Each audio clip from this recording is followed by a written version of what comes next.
Your business should enable your ideal life. So you get to decide what it looks like and feels like in your work and your business. You're ultimately in control. So don't let other people dictate and tell you how many hours you need to work a week. If you want to cut back, you can. Or if you want to work more because you are available to and you want to, then you can as well. So you control every aspect of your business model, and that will translate to you being more confident in your business, the boundaries that you have set, and then your client or prospective clients will respect that because you have self-respect. So it's like, I don't take meetings after a certain time period. I want to have an actual holiday break. So you do control every aspect, and it does require constant evaluation. Sometimes life circumstances change. If you want to take a break or, like I said, work more, these can change. So remember to check in with yourself. Time has a way of going on, and you don't want to get stuck in a routine or a rut, because this is something like, by you starting your own company and being here, this is something that you're doing for not for fun, but as an active choice. And you don't want it to become something that you would resent or that becomes something that you might feel trapped in. I always personally try to reevaluate at least on a seasonal basis, so quarterly, but I like to think of the seasons because that's more of like a natural way that things change. I'm like, these are my goals for winter/spring. And then by summertime, I'll reevaluate and see, how's the summer looking? Do I want to travel more this summer? Do I want to work more? Or what is the industry like? Things like that. Evaluating every year, I think, is good, but more often, especially when you're just starting your company and you are in your first 0 to 2 years of business, more often is important because things are changing and you want to make sure that you're aligned in every way with those changes. Your core values and beliefs are the pillars of your being and don't change with time, even as you evolve.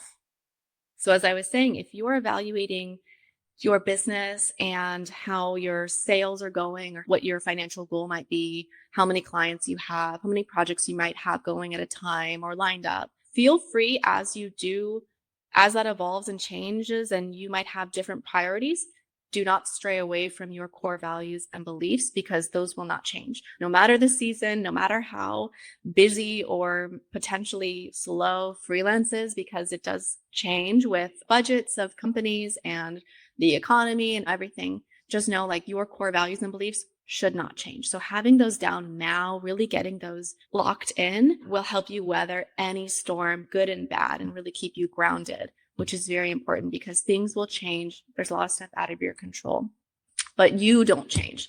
That's the thing. And you're building this based off of you. Keep that in mind. Know how everything fits into the bigger picture of your life. As your business is very personal to you, like I said, follow your core values, your beliefs, those don't change.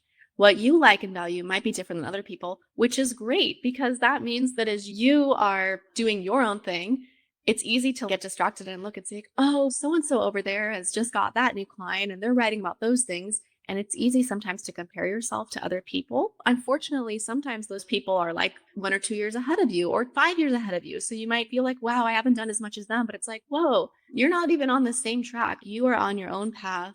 So try not to compare yourself to other people, and know that what makes you unique is what makes you valuable.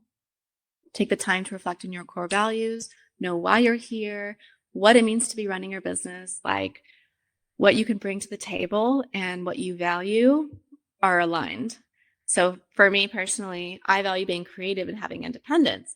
I work with clients purposefully. I seek out the ones, and I'm referred ones who value that in me. Like, okay, you're creative, you're free to do a little bit with this. And I like people that let me do it on my own timeline. And usually it's before the timeline that I project, but I'd say, okay, this will take me a certain amount of time.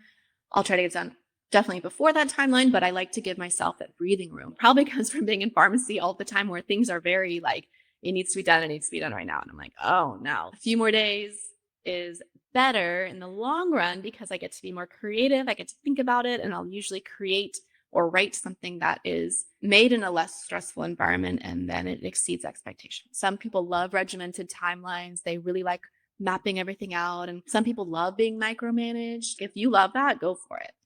I don't really like that. So I'm like, let me do my thing. I'll talk to you in 2 days. We'll be fine. Know what you are and what you are not willing to work for. Really comes down to boundaries and having those limits And enforcing those limits will definitely give you a sense of confidence, a sense of control. I have boundaries. This is like what I can and can't do. Just know that if you do have too many deal breakers, you might come across as being too difficult to work with. You can't be unrealistic. You have to really give and take some things. So have your core values and know what you will and will not compromise for. So if you would pick 2 out of the 3, what would they be? I could say, well, I'm willing to let everything else go for your clients. So we can say like, I'll take on this new project, but I'm not willing to take meetings after 3 p.m. Monday through Friday. Okay. Instead of saying like, I'm not taking new meetings Thursday through Sunday, like that's unrealistic. So you have to be flexible while being grounded in your things that you're not willing to compromise on. Be rigid, but don't be too rigid. Be a little flexible. Hopefully this makes sense and doesn't sound hypocritical or contradictory. I don't want to come off that way, but there has to be a little bit of wiggle room here and there.